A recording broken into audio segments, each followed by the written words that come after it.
Del Evangelio según San Lucas, capítulo 17, versículos del 1 al 6. En aquel tiempo Jesús dijo a sus discípulos: no es posible evitar que existan ocasiones de pecado, pero hay de aquel que las provoca. Más le valdría ser arrojado al mar con una piedra de molino sujeta al cuello, que ser ocasión de pecado para la gente sencilla. Tengan pues cuidado. Si tu hermano te ofende, trata de corregirlo, y si se arrepiente, perdónalo. Y si te ofende 7 veces al día, y 7 veces viene a ti para decirte que se arrepiente, perdónalo. Los apóstoles dijeron entonces al Señor: aumentanos la fe.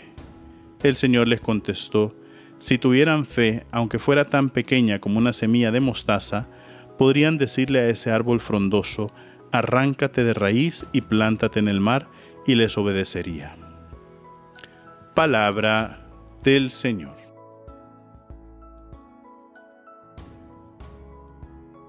Queridos hermanos, estamos dando inicio a esta 32ª semana del tiempo ordinario, y el Evangelio de hoy nos ha presentado el tema del perdón.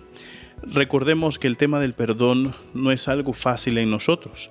Para nosotros la actitud instintiva, la actitud natural cuando alguien nos hace daño o nos hace sufrir es enojarnos, resentirnos, llenarnos de rencor, y cuando eso no lo cuidamos puede llegar a producir incluso el odio.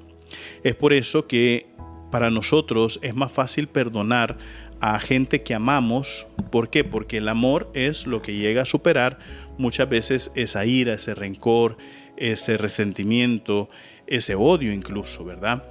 Es por eso que cuando nosotros vemos que existe problemas en las familias, ahí en las familias es un poco más fácil llegar al perdón cuando realmente se ama. Y es ahí donde nosotros vemos que el perdón, vuelvo a decir, no es una actitud natural en nosotros, es una actitud sobrenatural. Y es ahí donde cuando nosotros tenemos una muy buena relación con el Señor o vamos cimentando más nuestra fe, es cuando nosotros logramos realmente perdonar. Hoy el Señor nos ha expuesto un caso, ¿verdad? Dice: es imposible que no existan ocasiones de pecado, pero hay de aquel que las provoca. Y es ahí donde nosotros vemos, claro, el enemigo, el demonio, siempre va a querer hacernos tropezar. Siempre va a estar buscando que nosotros caigamos, siempre va a estar buscando que nosotros en nuestras debilidades pues nos olvidemos del Señor, y nos va a presentar las tentaciones siempre. Eso es algo que nosotros no vamos a poder cambiar. Uno no puede decir yo no soy tentado, uno no puede decir yo no caigo en pecado. Claro, si es que al final el demonio siempre conoce a la perfección cuál es nuestra debilidad, y siempre nos va a poner enfrente la tentación que nos va a hacer caer fácilmente, ¿verdad?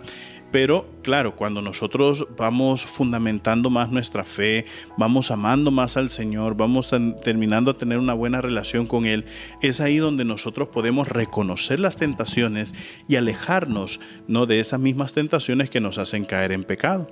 Y es ahí donde también pues el Señor dice: existen pues estas circunstancias que son inevitables, pero hay de aquel que sabiendo, estando consciente, se vuelve en ocasión de pecado para gente sencilla, entonces más le valdría morir. ¿Por qué? Porque en el fondo eso es inducir a alguien más a cometer el pecado, queridos hermanos, es algo terrible.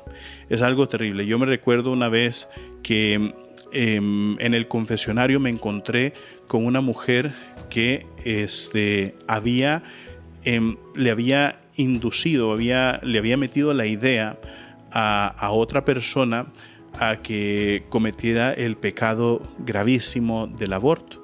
Y decía: Padre, he tenido yo que cargar con ese dolor tan fuerte porque yo fui la que le dije a esta otra persona, a esta otra mujer, que fuera a abortar, y ella lo hizo.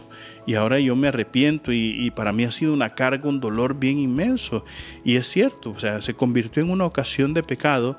y eso le dolió, le ennegreció el alma y le causó un dolor muy terrible.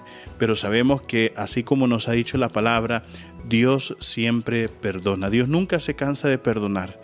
Somos nosotros los que a veces nos cansamos de pedir perdón, como nos ha enseñado el Papa Francisco. Es ahí donde nosotros tenemos que pedirle al Señor, al igual que los discípulos el día de hoy: Señor, aumentanos la fe.